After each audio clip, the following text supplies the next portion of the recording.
But let's get started now with Hashem's help. Okay. So we're learning about the Kohanim's clothes, which I'll maybe mention the question quickly, which we had a long conversation in today's class, but I'll maybe just go over it really quick soon and when we get there. So here we go. Vayas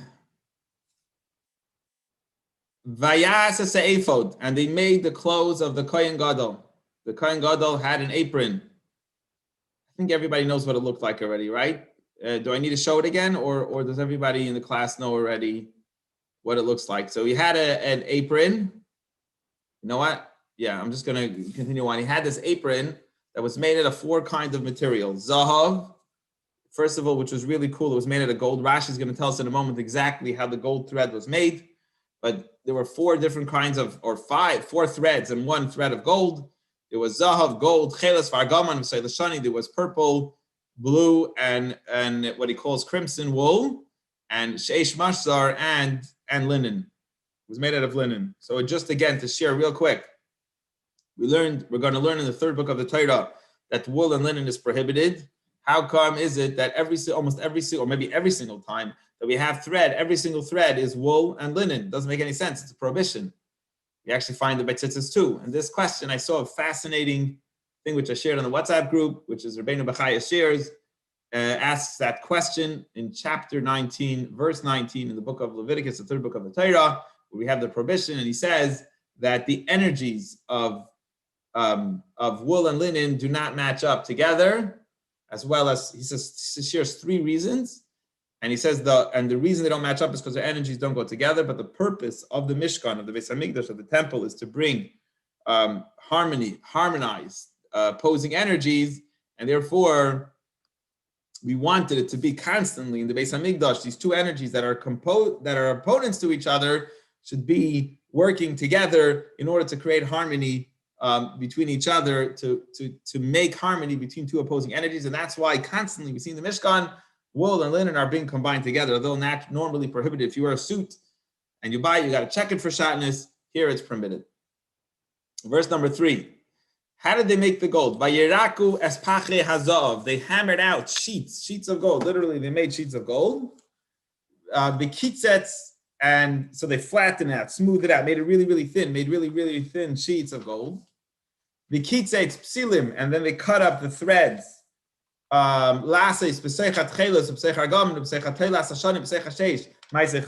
they went and they cut down threads of the 3 color wools, blue, crimson, and purple, and as well as the linen, and then they would stick 1 thin, very thin, a golden kind of very flattened out, almost like thread-like, I guess, golden thread, and they mixed it together with 6 purple wool strings, and then they took a piece of gold and mixed it with 6 blue wool strings, and they mixed it with the crimson, 6 crimson wool strings to 1, so it was 1 to 6. You ended up having a total of 7 threads, and so on, and so was with the linen, and that is how they went, and then they weaved with those different threads together. That each one had 1 gold thread within it, and it was a work of Ma'aseh Choshev, is a work of a master weaver, and there were images, I believe he says, made through a master weaving, very talented, skilled people who used weaving in order to make a beautiful apron that the Kohen Gadol wore. Now on that apron had shoulder straps. They made for it shoulder straps, so the apron, like a regular apron, it goes over. Usually, though, the shoulder straps, we tie it around the back. Here, the shoulder straps are going to be it's going to be a backwards apron with the shoulder straps coming over the front. Chubar, and they're going to be entirely connected. So you're going to have 2 shoulder straps that are going to be woven, and a similar material made out of the whole apron strap. And the belt, we keep on talking about a belt. I told you those who go to shul in any Hasidic shul, they'll see they're always wearing what we call a gartel. They wear this belt, and we see here constantly by the Kohen Gadol also that they have to have this belt that's on the apron. So out of the apron came out from the apron itself. It wasn't like I wear in shul, like my gartel, which is a separate than my long coat that I wear in Shabbos, my kapata or my jacket. It was attached, came out like a belt that came out of the, I guess like these women's coats. Sometimes they have like a belt, which they make a knot in front of themselves. So the belt came out, but I believe this one went around and around and around many times. A long belt that was made out from the same material, weaved out from the same material of the whole apron. And it was just like an apron, but here it had a lot of string. Here the string kind of came from the front instead of like a regular apron, it comes from the back. And it was made out of also the same colors, zahav, gold. It was made of the three wools, blue, purple, and crimson wool, and also linen. Mashzar, twisted linen. Exactly as Hashem commanded. So this apron had the belt that we keep on talking about. This belt's like a very significant part of it. And then they went and they made the breastplate that's going to connect. We're going to tell you afterwards how it's going to connect to the shoulder straps of this apron. They went and made the shoham stones, the gems, the big large gems. They were enclosed in gold settings. So you had gold settings, and you put these big gems inside the gold settings. And on the gold on the stones, you made the names of the Jewish people, Shmos Bnei Yisrael. So now, before we talk about actually, the breastplate stones, we're going to talk about two gemstones besides for the 12 on the breastplate, went right on the shoulder straps. You should place these two gemstones, large gemstones, on the shoulder straps. Avni Zikarim, they should be as a remembrance of Bnei Yisrael for the Jewish people. Like Hashem commanded Moshe. So I want the names of the Jewish people, Hashem says, on those two stones engraved, like a signet ring kind of thing. Put it on the shoulder straps, and they will always be for remembrance of the Jewish people before Hashem. Verse number 7, Zayin. You should place these gemstones on the shoulder straps. I read that. Sorry, I read 7 already. Verse 8. And then you should go and make the breastplate. Again, the material behind the stones, behind the gemstones, it was a material garment, was also made out of a master weaver. And it's made similar to the apron, same colors, same threads. Zav, it was gold, chelas, vargamon, the blue, purple, and crimson wool, together with the finely twisted linen. Now, Ravua Haya, it was square, so the breastplate was sat on his chest, was a square breastplate. Also, as a cheshen zeres arsiv, it was 1 handbreadth tall, wide, height, and the width was both, and the length. So it was a square breastplate that sat on his chest. Originally it was doubled open if you opened it, but then you closed it and it came out exactly square. And remember, we learned that they put Hashem's holy name inside it. Now, how did you make the gemstones on this material cloth, this square material cloth? You made 4 rows of stones, right? Because we need to come out to 12, so it's going to be 3, 3, 3, 3, 3 rows of 4 rows of 3, which make 12, 1 for each tribe. And he tells you what the stones were. They were Turei Even, Tur Oidam Pitita Uvarekas, a Tur Echad. 1 row was Odam Pitita Barekas. You could look up exactly what these names are. They were sapphire, all kinds of stones. I don't know, onyx or something. Tur Sheni, the second one was Neifech Saper V'Yalom. Here you have the sapphire, and Yalom is maybe the diamond. Tur Shlishi, the 3rd row is Leshem Shvoi Bachlama. Other 3 stones. And finally, the last row was the Tur Revi. Tarshish was a Tarshish stone. The Shoham stone, the Yashvei, Mushbais, Mispei and they were all sitting in their gold settings, which they were enclosed in. If you go to Israel today, probably, I bet you, in some of the diamond merchants, this is exactly the names that you'll use when you're going to buy your wife a beautiful ring. These are the names of the stones that you'll see that they'll use. Okay. And on these stones should have the names of the Jewish people. The 12 names. Should be engraved. To the name. The name to the 12 tribes. And you should make the breastplate sharsharoi. So how do you connect now the breastplate to the apron, right? So we said the apron had the shoulder strap. So he's going to tell you you're going to make rings. You're going to make a setting in the shoulder straps. 2 rings are going to come out of the settings of the shoulder straps. Then you're going to place 2 rings on the actual breastplate, and you're going to create chain-like. We discussed this last time. Chain-like, but each chain was made out of twisted gold. They turn those into chains, make chain, and you're going to connect the breastplate to the apron, to the shoulder strap of the apron. Verse 15. Let's just read that inside. You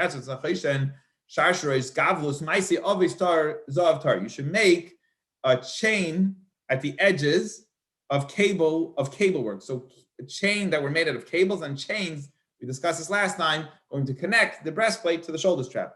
Verse 16. And they should make 2 settings of gold, which they talk on the shoulder strap, I believe he's talking about now. So you make 2 settings coming off the material shoulder strap. You make 2 settings of gold. Out of those 2 settings come out 2 golden rings. and you should put 2 rings at the 2 ends of the breastplate. And then you take the chain, the twisted chains, verse 17, you should place the 2 golden cables on the 2 ends of the choshen. And you take the 2 other ends of those cable chains and you attach them to the shoulder straps, to the 2 ends of the shoulder straps, and they're coming down the shoulders and the front of the shoulders. And then how does the bottom? So now you have a flying ephod that's hanging off the shoulder straps that every time he walks, it's going to fly back and forth. And that we're going to see is not allowed. It has to be tight and snug, not move from his chest. It wouldn't be nice, I guess, for it to be flapping. It has to be nice and tight. So he's going to describe now how there were also 2 rings on the bottom of this breastplate.